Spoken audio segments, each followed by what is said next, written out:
Hello, hello. I've got 35 of you here already.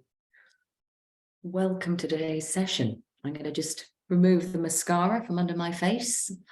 I've been running around a lot already today. Thanks for joining. I can see more and more participants jumping on. We had 750 people say they were going to turn up. Now, I'm not expecting 750 of them, but so far we've got 46, which is a nice, manageable number. If we do get 750, that's fine. I'll have a small breakdown, but it'll be fine. Excellent. Welcome. If you are just joining, if you are sat at your screen waiting for things to begin, why not tell me your name, tell me where you're from. I'll see it in the chat. It will make me feel like I'm not just shouting into the void.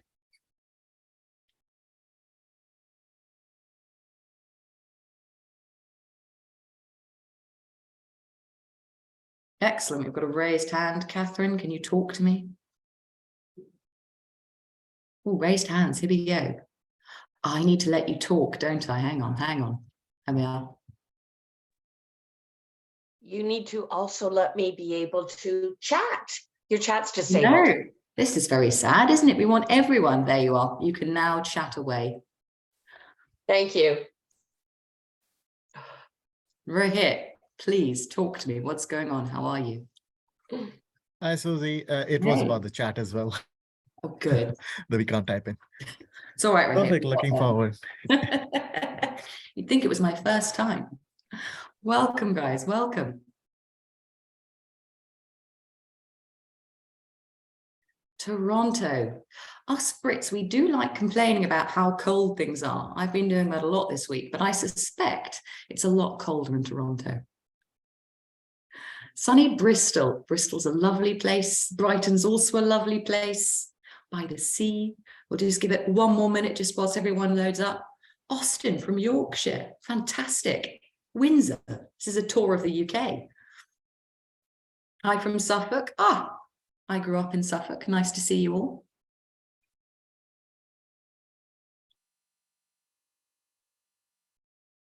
Rohit, I'm going to get you to unmute. It looks like you've still got your hand up. Okay, I put it on now. It's all right. I'm enjoying talking to you.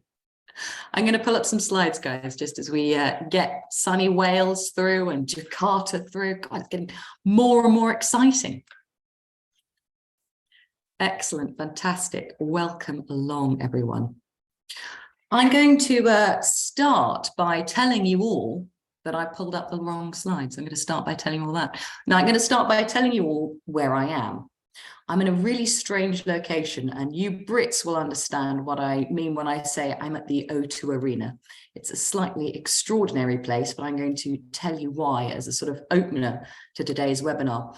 I am currently sat at the O2 Arena whilst two of my clients are dress rehearsing. Look, you can see I've got my front stage and backstage wristband on, and they are tomorrow going to give each of them a talk to 7,000 people. So 7,000 people. And actually, it might be helpful if, as we go through this webinar, I tell you a little bit about how I've been preparing them for that. And then I'm going to close the laptop once the webinar's done, run back across the road, go into the enormous tent, and let them crack on with the rehearsal.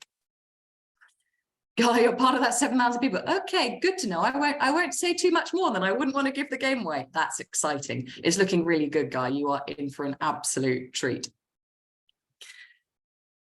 Ladies, gentlemen, everyone, welcome to today's workshop. I am so excited to have you all along. I can't tell you, this is just so much fun for me. It's brilliant that you're all here. I am going to show you how you can influence, persuade, and impact your audience, because what I do, as I've already explained, is I help people communicate. You might have the greatest idea in the world, the greatest product in the world, the most incredible service that you could possibly offer anyone. But unless you're communicating those ideas in terminology and ways that mass audiences understand, if they're not going to get it, go back to the drawing board. You don't know what you're talking about. So I help translate. I help those messages that feel complicated, over-explained, just too much, become clear, engaging, concise, simple. And most of all, get an audience's reaction. So my name is Susie, and I've got to show you just a few things for today. These are the 3 promises, the 3 aims I guarantee you will get from today's workshop. Do please carry on talking to me as we go through, but my aim is to provide you with huge amounts of advice and guidance as much as I can in the hour that we've got. I'm going to show you what I do, and importantly, grab a pen, grab a piece of paper, because if you take just one idea away from today's workshop and you actually implement it in the way you talk about what you do, or the way you talk about your business or how you operate, and you actually put that idea out there, you will see a change in the way people react to what you are saying. Finally, and I think this is the bit that you guys are really going to love, absolutely no questions are off limits. I'm here to help you as much as possible. So right at the end of today's session, I've got a good 15 minutes for Q&A, and I promise you can ask me absolutely anything within reason, and I will give you my best possible answer. So stay around. If we could leave questions until the end, that would be fantastic. But I promise you, I'm ready to answer anything you've got for me at the end there. Let's dive right in, guys. We've heard a little bit about what you do, but just as we're going into today's workshop, what I want you to think about is, why are you here? What made you sign up for today's session? And you'll notice that I ask the word why a lot. Why is a really important word to me, because so many people can tell me what they do. Some people can even tell me how they do what they do, but very few people and very few companies can tell me why they do what they do. And that's the first thing to think about. In the 90s, even in the early 2000s, we used to talk about an elevator pitch. If you were stuck in a lift with someone who was important for 60 seconds, how would you immediately get across to them what it is that you did and why you did it? Unfortunately, 60 seconds is no longer feasible. Audiences' attention spans are getting shorter and shorter and shorter and shorter, and you now have much less than 60 seconds to get your message across in. So start by, and I'm not going to ask you to share it, but just think about what's the one thing you want to take away from today's session. Either log it here or make a note of it somewhere, and that way we'll know exactly what it is that you want to get away from today. All right, so I am going to show you 3 things that stop my clients from communicating brilliantly. And everything I'm talking about today is going to be based on real life case studies. So everything, I hope, is going to feel relatively authentic. The first biggest mistake I see my clients make is they overstuff. They get nervous, and being nervous is absolutely normal. But what they do is they get given an opportunity to talk about their idea, their product, their service, and they think the best thing to do with that tiny time slot they've got is to put in every single thing they know about what they're speaking about. And it's immediately so difficult for any audience to grasp exactly what it is they're talking about. And I am going to use perhaps some of the people in that building over there as an example. Now, they're not doing this, don't worry, but it's very easy when they're given a brief. You have to talk for 20 minutes at the O2 Arena in front of 7,000 people. Go. Immediately, as human beings, we overthink. We decide that what we're going to do is we're going to include everything we know, and actually to reduce everything you know into 20 minutes, it's beyond impossible. You start to talk about things that do not matter to your audience, that your audience do not care about. You over-explain. You get to a point where you can no longer see the wood for the trees. So I think let's try and avoid doing that. Let's focus on the bare basics. And in order to make a message that just focuses on the bare basics, we are looking for high, clear, short sentences. But that takes confidence. That takes brevity. Speaking of brevity, most of my clients put on huge amounts of pressure. They decide that an opportunity to speak in public is suddenly their one shot at delivering something that should be in the realms of a TED Talk. It needs to be that good. And if it was anything below perfect, they failed. Do you see that black and white thinking? This has to be completely perfect or it's a total failure. There is no middle ground. That putting pressure on yourself is so unhelpful. And I'm going to explain to you why, but it really has an adverse effect on the way you speak. And in fact, it blocks you from speaking. And I see this in my CEOs all the time. I was with a CEO a couple of days ago, and he's decided he's going to stop outsourcing all of his public speaking opportunities to his right-hand man, who loves it, but is perhaps not the person they want to hear from. He's going to decide to put himself out there, and he's going to deliver. And here's the interesting thing. The question I will ask him is, what are you afraid of? What are you worried about? And he's worried about not being seen as perfect. I'm going to tell you categorically, there is no such thing as a perfect speaker. There is no such thing as a perfect talk. There is no such thing as a perfect piece of communication. If you are aiming for 100% every time you open your mouth, you are going to end up saying nothing, because that pressure you're putting yourself under is just going to really hold you back. Instead, I know it sounds strange, but I've been telling both of my guys this today. Aim for confidently average. Aim for what feels right for you. And again, we're going to explore what that looks like in today's workshop. Finally, they deliver like a robot. Because they're putting all of this pressure on themselves, they decide the best thing that they could possibly do is put themselves forward as the most credible speaker in the room. And I see this all the time. Again, it's often a result of nervousness. People decide that they need to deliver in a way that is monotone, in a way that is professional. They don't make eye contact. They certainly don't smile, because professionals don't smile. They match the cold corporate environment they are talking in. What we really like are people who are talking to us like we are down the pub. Strange but true. It's a very English expression, but after about a pint and a half, most people talk openly, they talk in a very warm way, and they talk to you regardless of whether you've got an audience of 7 or 7,000, like you are their friend. There is a reason we prefer comedians to politicians. You want to sound like someone who wants to be the audience's friend, as opposed to someone who looks cold, terrified, and professional. And all of that is often as a result of those first two things. So let's look at what's going on, and let's look at how we can prevent it. And I'm going to show you 3 case studies today. I'm going to show you a story of someone who tried to sell me a sat-nav.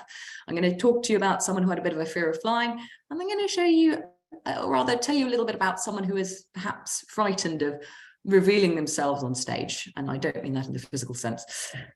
So here's me. And isn't this a boring slide? And immediately I want to show you what it looks like when it's not good. So this is a classic example on this slide here of overstuffing. Sorry, what is a sat-nav? Yeah, great question. It's before we had mobile phone devices. You had little navigational sort of boxes that sat on your screen and took you from A to B. But don't worry about that yet. I'll be coming back to that later. So here I am as a speaker, and this slide is in the background. And to be honest, don't even read it. But this is what I see so much of. This is me showing you those 3 things I've told you not to do. I've overstuffed it. I've aimed for perfect. I've tried to put in everything in there so it totally makes sense. And I could, and I've seen it done, go through all of these things in a very robotic, very clinical way. And for me as a speaker, I feel like, good, I've played it safe. But there's something missing. I know in my heart of hearts that message just didn't quite get through on Zoom or live. I just bombarded them with information. And whilst I might have ticked every box I had in my head of what I should have delivered, the audience will have switched off quite quickly. Instead of doing that, do this. People buy people. People want to hear your story. People want to hear what makes you tick. People want to hear the times you got it really right. People especially want to hear the times you really got it wrong. So whether you're a communicator in the early stages of presenting, whether you're a founder, whether you're a CEO, we like to hear vulnerability. We like to hear authenticity, which is why my story is actually just a result of a series of mistakes. I'm a trained actor. I started acting. I still do the odd voiceover. I'm the voice of Warner's Gin, which is a top gin brand. Obviously, I'd recommend it. But my career is entirely accidental. I started off acting, and then in order to kind of fill the time that I wasn't acting, I found myself working at a financial advisory firm. And something really interesting happened. Whilst I was working in the city in a financial advisory firm, I found there were some really brilliant really clever people that I was surrounded by on a day-to-day basis, and they had the most amazing ideas and their brain worked so quickly. And then when they were asked to present those ideas, or when they were asked to talk to clients or even pitch to a client, for whatever reason, that intelligence, that complexity just really pulled the rug out from under their feet. And suddenly they went from competent, intellectual, articulate speakers to people who were just rambling on, had no idea they even had an audience in front of them, and just seemed as though they were trying to justify their own ideas and suggestions as opposed to really talk to an audience. Now, having that background of acting and voiceovers, I knew what audiences really wanted. They wanted short, sharp messages. They wanted to feel something. But having sat there for an hour and listening to what stocks and shares it should be recommended that I buy, I knew that none of those things were happening. And again, you're going to see what I mean by this as we go through today's workshop. But that's where the idea for all of this came from. I decided there was a translation gap that I wanted to close. For example, money in itself is not interesting. It's not. It's categorically not interesting. What money can do is one of the most interesting things in the world. If you focus on the dry stuff, the data, absolutely no one's going to engage with you. If you focus on what money can do for you, if as opposed to talking to me about the safety net of a pension financially or fiscally, if instead you sell me the image of me at 60, sophisticated, drinking a dry martini on a yacht, knowing I've got 40 years ahead of me in the lap of luxury, suddenly the communication changes. Suddenly the audience starts to listen to you. So those years where I was listening to intelligent people relay information that didn't fit an audience, that is how my career fell, and I use the word fell, into place. Below we have a little quote, and you don't need to read that, but it's just someone who I used to work with. They've moved on now, but when they were the director of investment, they were keen to give me a quote. And I have a bit of a problem, which is I rather live in the shadows.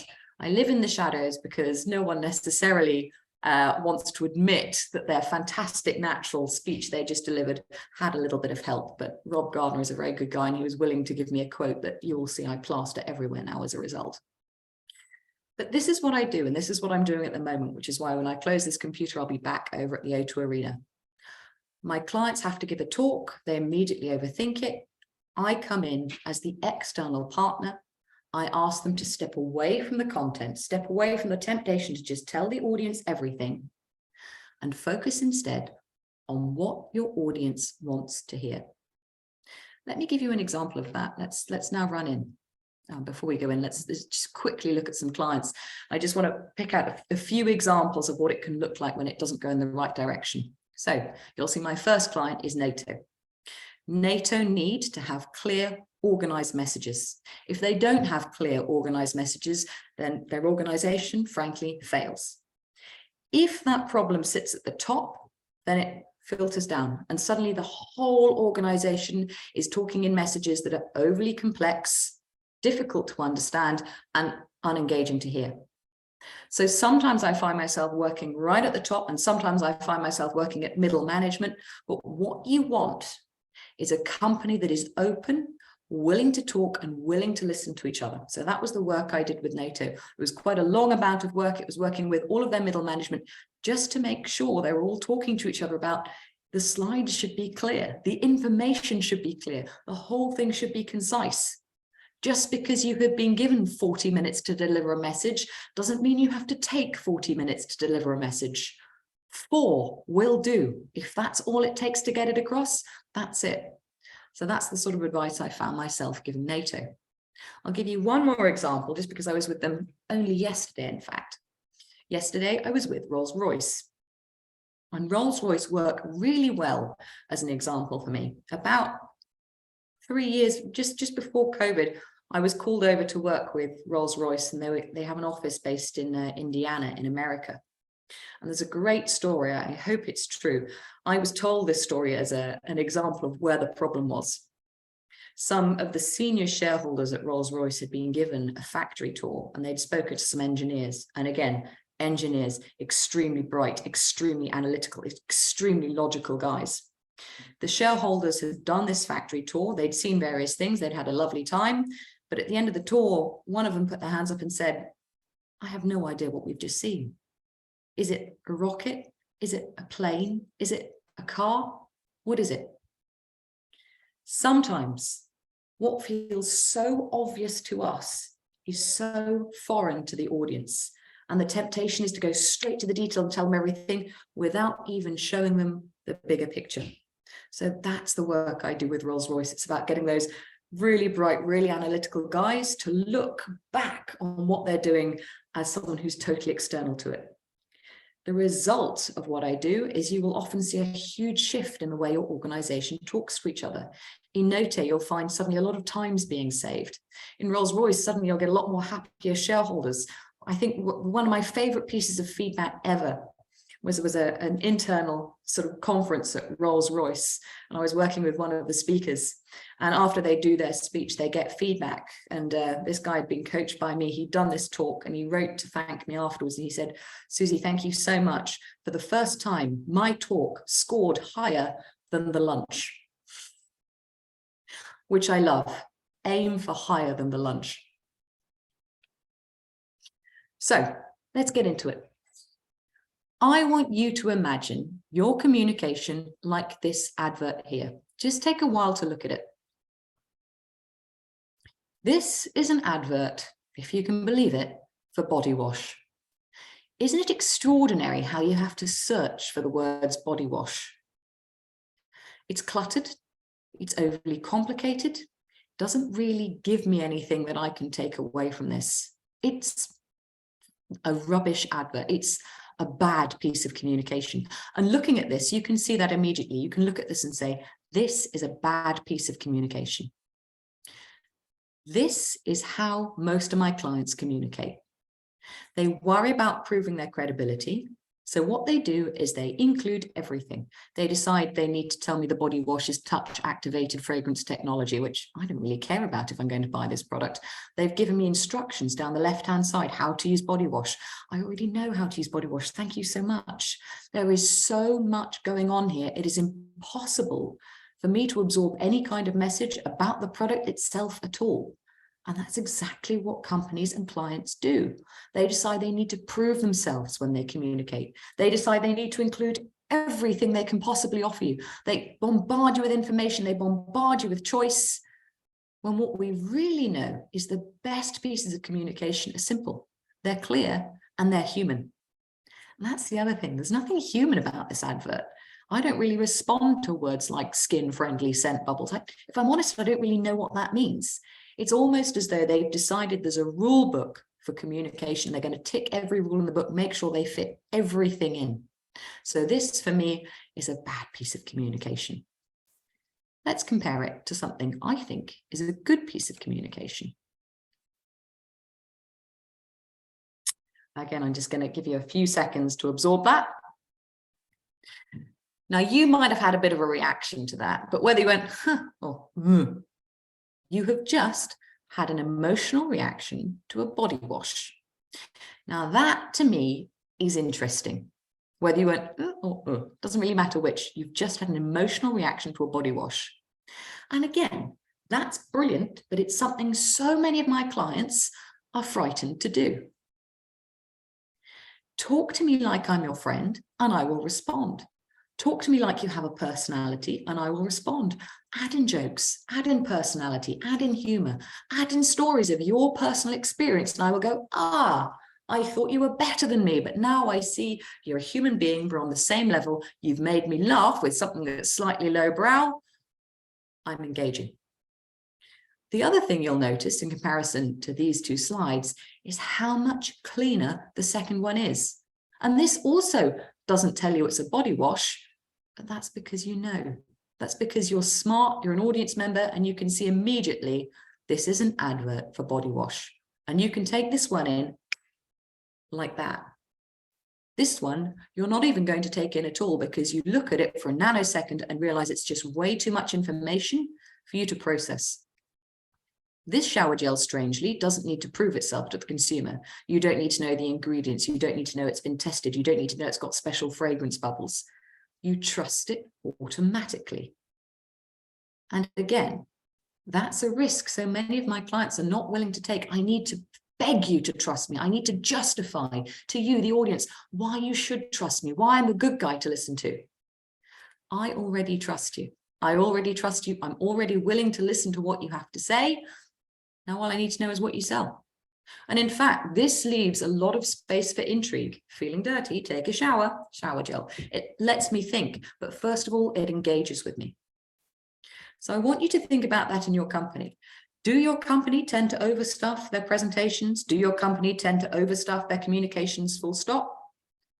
Do you do clear, necessary, concise information that talks human to human?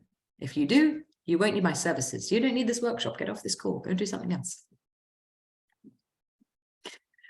Let's talk about that satellite navigation device. I know someone asked me what a sat nav was, and you're quite right. It's quite an old bit of technology now, but let me explain to you what I mean.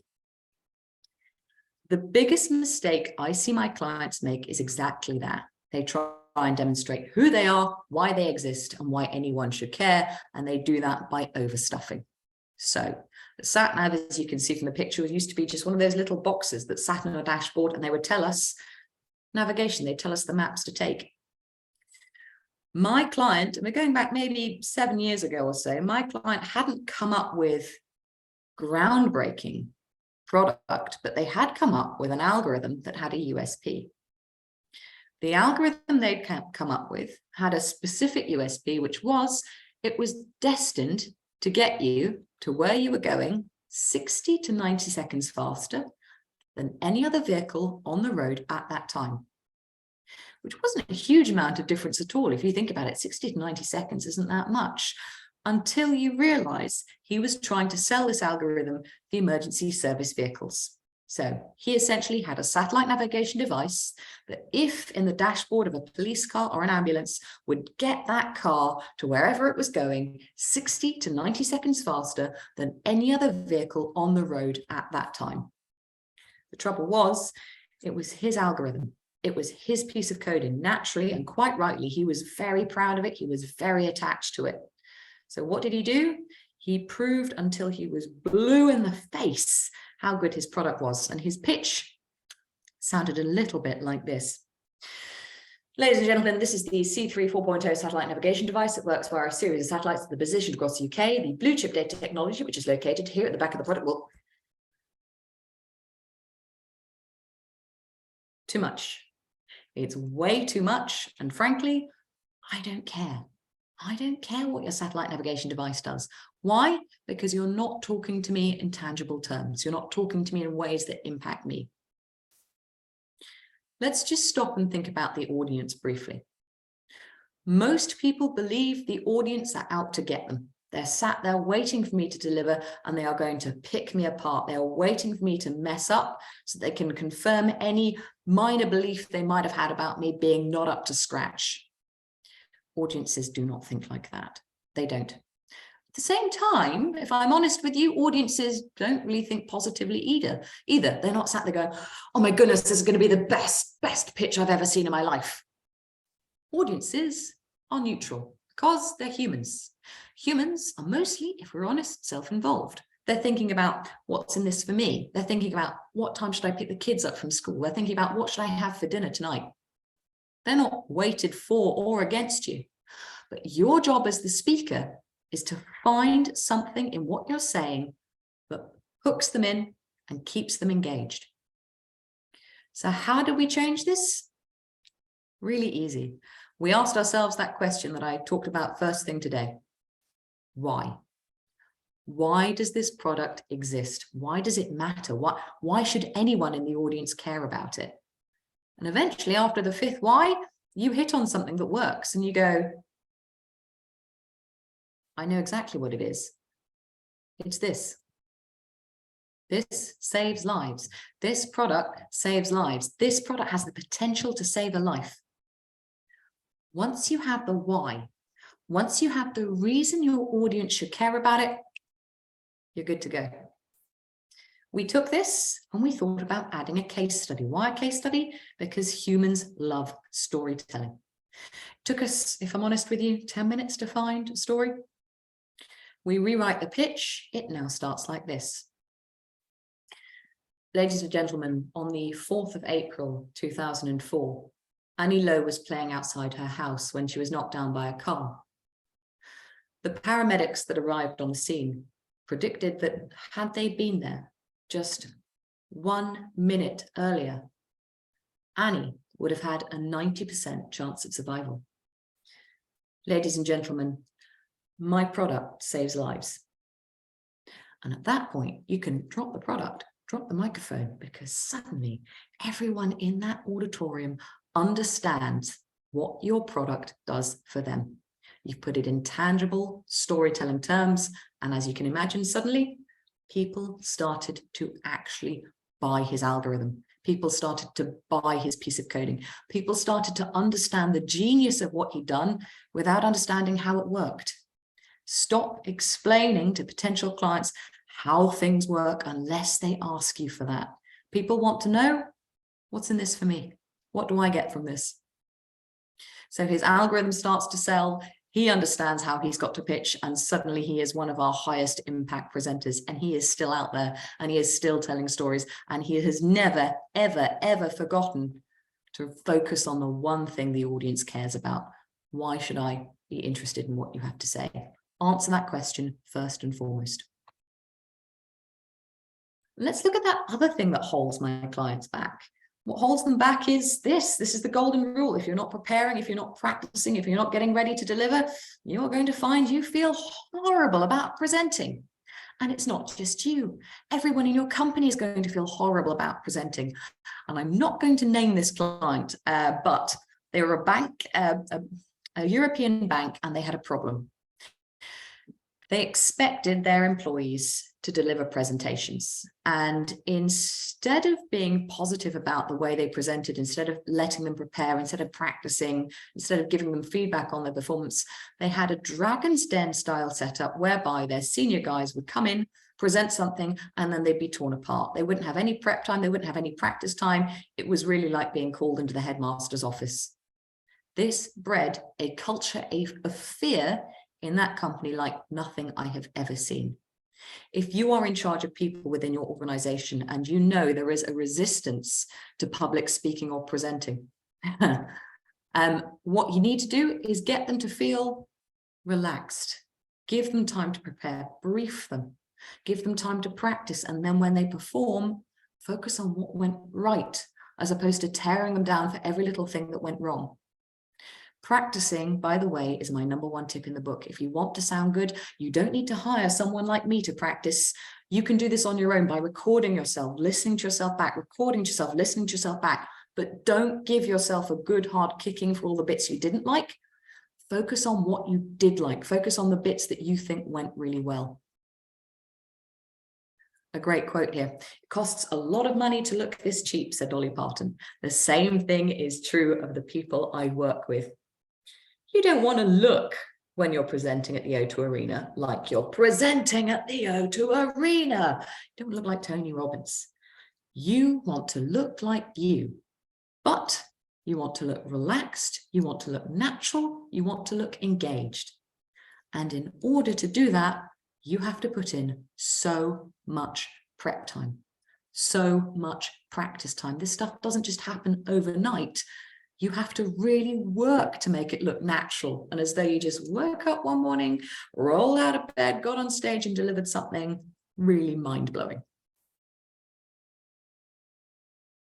Let's talk about a fear of flying, which I imagine you didn't expect on a presentation about public speaking.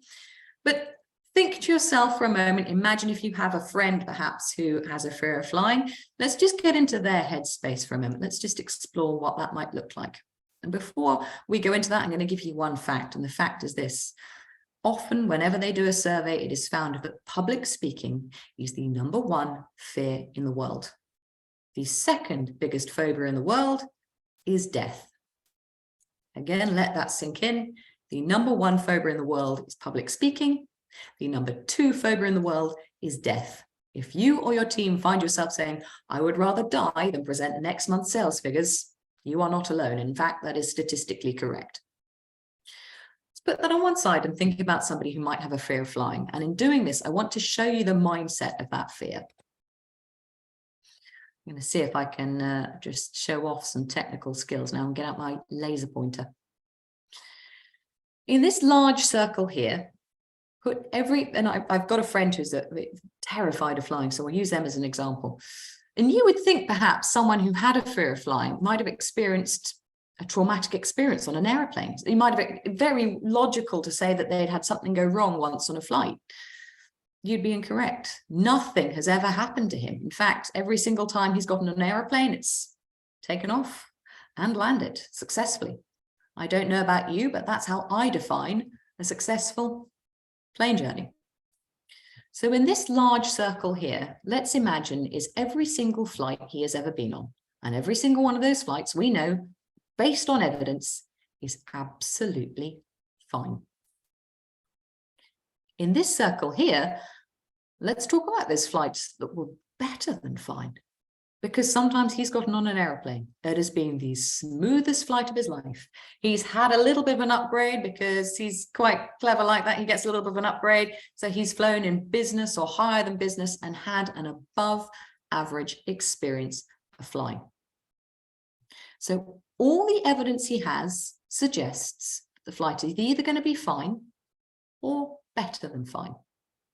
Do you think that's what he focuses on in the days, weeks, months, years running up to him getting on an airplane? Absolutely not. Let's move over to this red dot here. That tiny red dot represents possibility. It's not evidence like these two circles here, it's possibility. The possibility that they might lose the bags. The possibility that the plane might be late, the possibility, and it gets bigger and bigger, that a mechanic might have left a tool in one of the wings, the possibility that the plane might fall out of the sky. And the interesting thing is, he makes a conscious choice, which he chooses to feed. So in the days, weeks, months running up to him getting on an aeroplane, he doesn't focus on all the evidence he has to suggest the flight is going to be fine or better than fine. He looks for evidence to suggest it's going to go wrong. And he'll even read newspaper articles about that. My response to that is no one writes newspaper articles about planes that take off and land because that's not news. Most of my clients do the same. If you find yourself really worrying about the next presentation you have to give, and if you find yourself focusing on what could go wrong, you will walk onto that stage feeling 10 times worse than you could if you thought about, I've done this before. The times I've done this before, it was fine. I've even sometimes knocked it out of the park with this. Now, it's normal to be a little bit nervous. You need just a few nerves because adrenaline is going to move you through. But if you spend all of your time focusing on the worst case scenario, you are going to ignore all of this wonderful evidence here to suggest it's going to be fine or better than fine. And so often it doesn't need to be groundbreakingly good. It just needs to be fine. So make sure you have the thinking there correctly. And I'm fortunate in that the clients I'm working with at the moment do not suffer terribly from stage fright. But I have, with my hand on my heart, worked with some clients who take beta blockers before their presentation. And I'll be honest with you, that is a good short-term solution that will slow your heart down.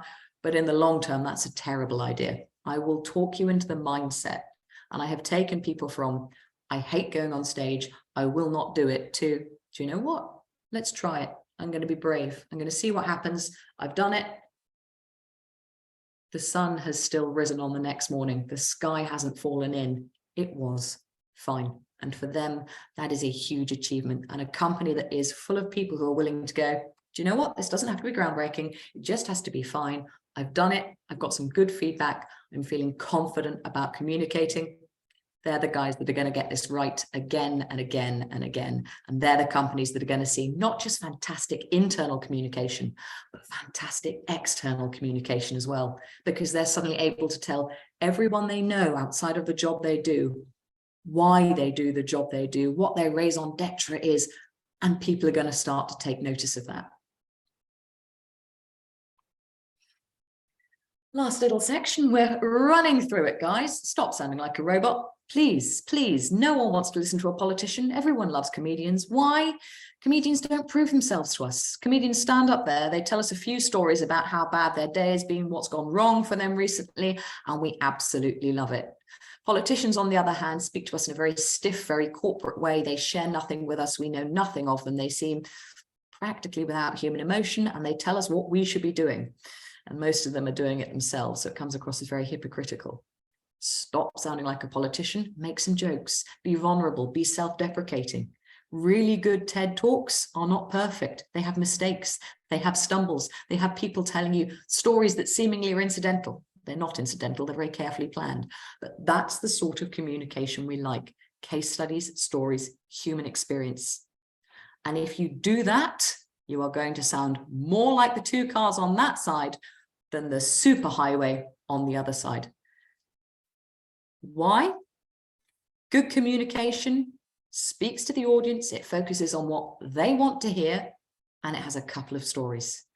Bad communication, just like that body wash advert, overstuffs, overcomplicates, no one understands your message, and most importantly, no one cares. No one's going to buy a product, no one's going to buy a book, certainly no one's going to come along and use your services. Clear, success, case studies, show me you're human, and we'll buy in. So again, let's just wrap up with a few don't do's. Do not read out slides, for goodness sake, and I'm going to try and stop reading out the slide immediately, but by doing that, you're going to sound robotic. You're going to sound like you don't want to be there. And if you sound like you don't want to be there, the audience aren't going to want to be there as well. You do not need to justify yourself to anyone. You do not need to come onto a call and tell me how many awards you've won or how good you are at job, because I already know. You as the speaker automatically have credibility. Don't tell me how good you are, because it's just going to sound egotistical. Tell me about the last 2 clients you worked with. Tell me about how happy they are with their results. And suddenly you'll find you pick up a lot more clients than you go, well, last year we won 17 awards for various different things you don't care about. Tell me about a really good story. Tell me about your most challenging client and how you turn things around. One last little case study for you, and I really love this.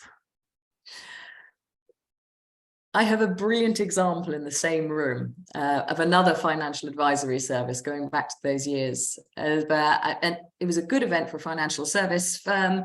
They had a little sort of corporate day, and the aim of the game, if we're honest, was to get in more clients. Show them we're really good at what we do, show them we can look after their money. Let's get them on board. One of the senior guys who was always put up to do some talks would do a demonstration of how good he was at his job. And he was a really bright guy. And he would sweat over this 40-minute presentation.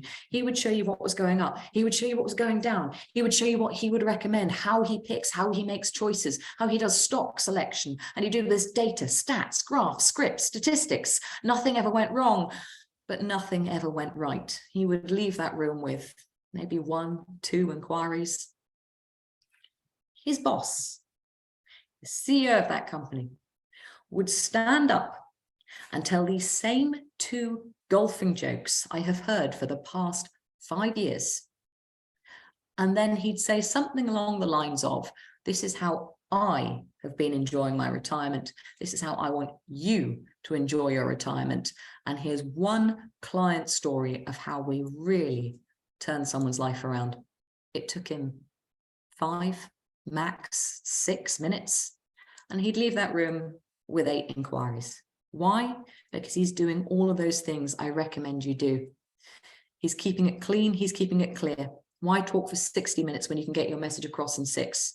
He's not aiming for perfect. Telling a few golfing jokes isn't incidental. It makes the rest of the room feel really comfortable. Oh, we thought we were going to be bombarded with more stuff we didn't understand, but golfing jokes, even if I don't play golf, you're the clown, and I enjoy that. I enjoy listening to you because you sound very human and vulnerable to me. And finally, because he was well in his comfort zone with that kind of stuff, at no point did he come across as robotic.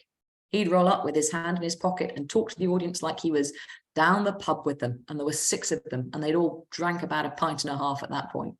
The other guy really made them feel that corporate vibe, and really made them feel that if they ever came in for a client meeting with him, he would confuse them, he would bombard them, and they'd leave feeling more stupid than they wanted to. talk to people human to human. People still, even in 2023, buy people. In fact, more so. So let's wrap up. Let's just finally talk about those 3 things you should not be doing. You should not be overstuffing. Please keep it clean, keep it clear. It's beans, means Heinz. 3 words. It's not, let me tell you about our latest product that adds beans to its tomato sauce. That extra 1, 2, 3. That's it. This product saves lives. Don't aim for perfect. It doesn't exist. Even tomorrow with an audience that big, if you aim for perfect, you will feel horrible. Aim to be yourself. Aim to be confidently average. Finally, throw in a joke. If you don't have a great sense of humor, tell me a story. Personal experience will do. Or even better, tell me about that client you transformed. Tell me about how difficult that project was last year, and suddenly I will buy into what you have to say. 3 little recommendations I would make for you. My top tip in all of this, if you take away nothing from today's workshop, take away the following. Stop telling people what you want to tell them. Start telling people what they care about. That's it. Again, if you can do that, you will never need to hire my services. Second of all, practice, practice, practice. You can do that for free. You don't have to hire me. You don't have to get anyone involved. Record yourself, play it back, get better. Record yourself, play it back, get better. Have the confidence to do that and you will improve. If you do that reverse attitude thing of going, oh, I can't stand my voice. I can't stand hearing to myself back. Take the pressure off. You are doing better than you imagine. And that has been true for every single client I have ever worked with. Finally, embrace mistakes. They make you human. They make you seem like the auto cue isn't a thing. And I'd rather hear somebody who is authentic, full of mistakes, than someone who is robotic, stiff, and on the auto cue. Give me some emotions. If ever I see another person deliver like this, I'm so excited about what we're going to be talking about today. And I think you're going to be really interested in what I have to say to you this afternoon. I'm going to scream. I'm going to scream if I hear that again.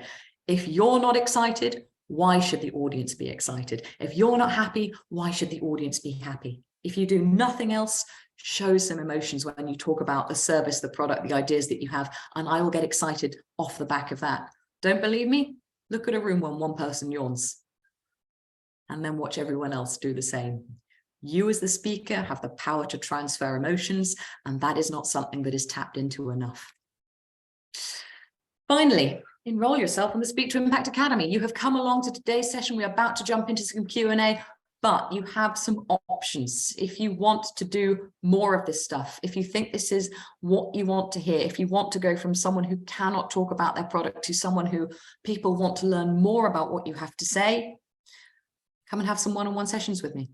Or book in your workshop, book in your team on a workshop, and they will start to talk in a way where the whole world sits up and takes notes of what they're achieving. I have invented something new. The thing at the top is the Speak to Impact Academy, and I've invented it because of this reason. The one-on-one sessions are good, but I will be honest with you, they're expensive because I'm pretty busy. The workshop, and I would say this obviously, is fantastic, but I can only work with people who want to work with me, by which I mean you put in what you get out, and vice versa. So if I've got people who are dedicated, they want to learn, fantastic. And a lot of them do, and they really get some results from that. But if you're running one workshop a year, you are not going to see huge amounts of change. I've developed an academy. It's affordable. Everyone can use it, and it just means you can dip into all of the training I have in my brain, all of the years of experience I have, from turning clients into I'm terrified of being on camera to I am on stage at the O2 Arena delivering to thousands of people, and I feel fantastic about that. If you want that to be you, the academy will teach you everything you need to know. It will be ready, I hope, in March. I'm going to say that optimistically, and if I've told you guys that means it has to happen. If you are interested in that, please drop me a message on LinkedIn, send me an email. I will put your name down and you can have a play around with that and see how it suits you. But the academy is going to get not just you speaking in a way that really engages your audience and clients, but it's going to get your whole company doing self-led learning. It's like Duolingo for public speaking, you are going to see them improve. You are going to see them get better, and they are going to get better in their own time. They get a way of practicing in their own time, and they get a way of things just really developing for them, and therefore you, and therefore your company. So if you want a whole team full of people who communicate clearly, who sound like they know what they're talking about, who sound concise and interesting, let me know.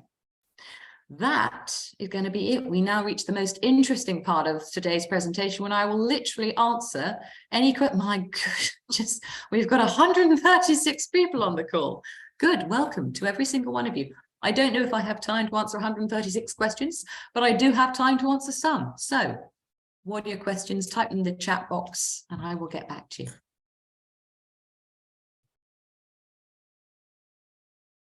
Excellent.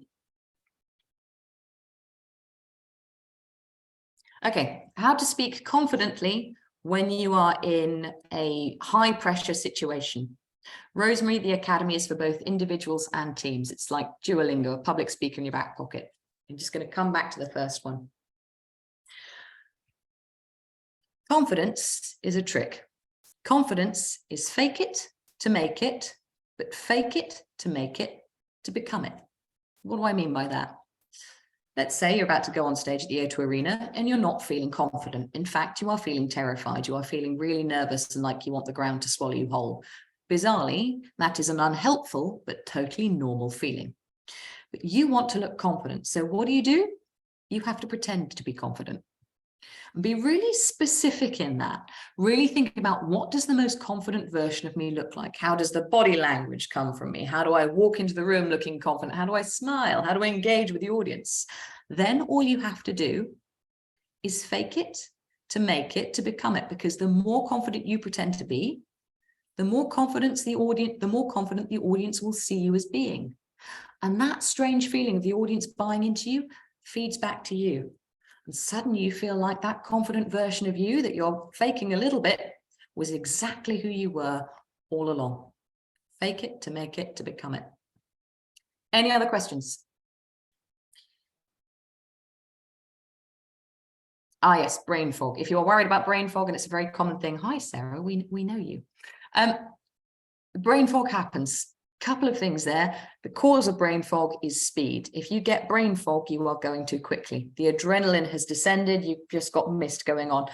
That's another reason why the why is so important, Sarah. So if it happens, just remember what my key message is. So let's say I got lost in all this question answering. I'm somewhere way over here. I go, and all of that's fine. But the one thing I really want you to remember from today is that it's not about what you want to tell the audience. It's about what the audience wants to hear, which brings me back to the point I was making earlier. So that why also works as an anchor and takes me back to where I was en route with all of that. So remember your why if you get the brain fog. Accept the brain fog will happen. Try not to worry about it, but slow down. Take some deep breaths. That is just the adrenaline taking over. Excellent. Jeremy Edwards. Nice to see you. Do I get my clients to do dictation and breathing exercises before going on stage? If they're comfortable with it, yes. Some of them are, some of them aren't. I will get them moving their mouth because that is full of muscles. If you're not warming those muscles up, if you're going on cold, there is a bigger chance of you just this working faster than this. And that's when we get spoonerisms and saying things like, I'm not as think as you drunk I am. Somebody asked me, do I have notes with me? I have no notes, but I know this stuff. If you want to use notes, never go with a script. If you script yourself, it's going to go wrong. Instead, a handful of bullet points. I've let the slides guide me today. The slide comes up and I think to myself, what do I want to say here? That's enough. That's all you need. But if you script yourself, you are going to sound like a robot. How do you prepare for Q&A? I like this one, so I'm going to answer that one. Q&A, you are going to get some curveball questions. Let's talk about the options. Someone asks you a question, you can either answer the question if you know it. If you don't know the answer to the question, and remember, you are not expected to know the answer to every single question. You are just expected to give some kind of response. You can say, oh, that's a really interesting question. I'm actually not sure what the answer is, and I wouldn't want to give you information that I knew wasn't true. So what I'm going to do is I'm going to go away, I'm going to think about that. If you give me your email address, I'm going to write you a response this afternoon that I know reflects exactly what you're looking for.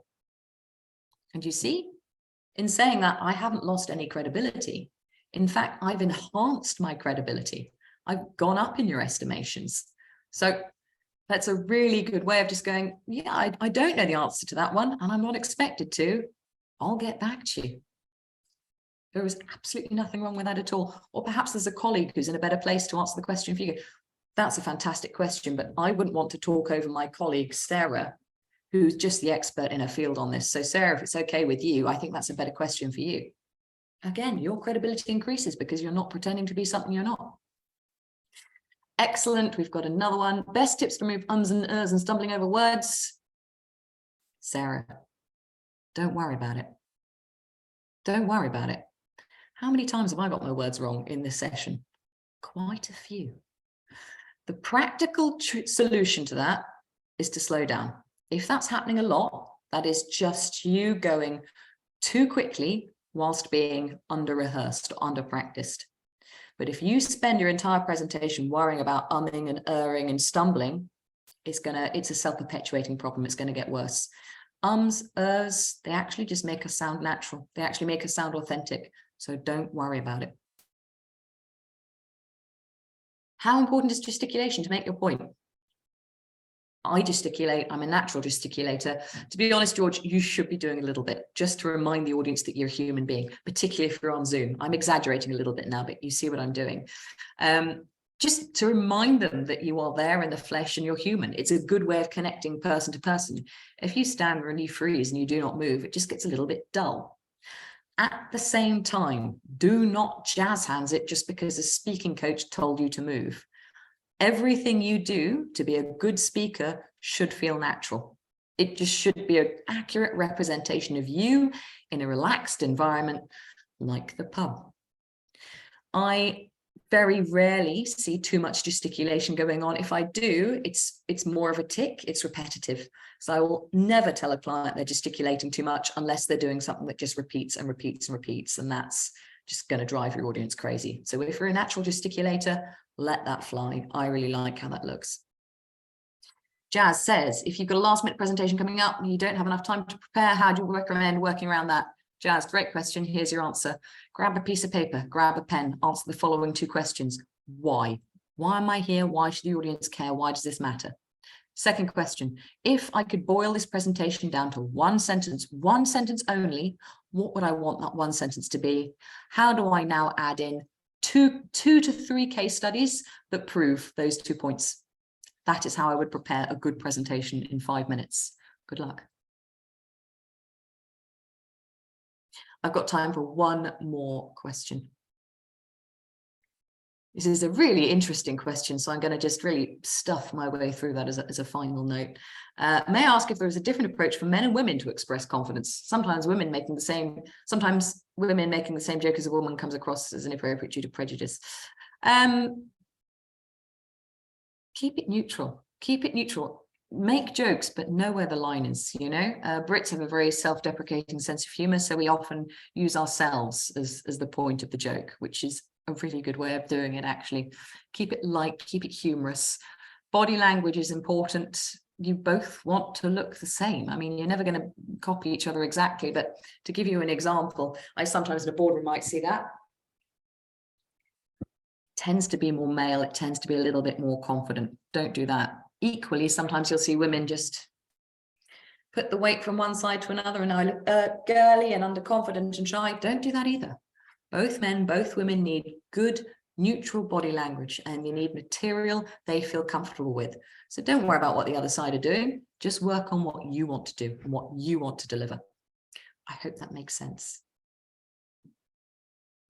Catherine, I'm glad you like my pace. I was a little bit fast because I'm not sure you'll be able to tell, but I am wired for sound today. 120 participants still tuned in. Guys, you've got to forgive me. I've just got to go backstage at the O2 Arena to just make sure my clients are doing a cracking job. Thank you so much for coming along today.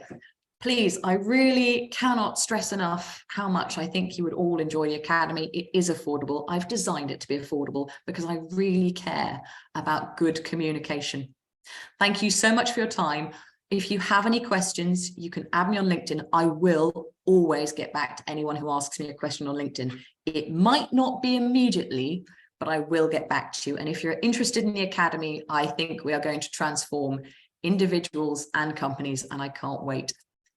Thank you so much for your time, guys. Bye-bye. Great to see you all. Cheers, guys. Thank you. All right, I'm going to close. Thanks so much. Take care, all of you. Bye-bye.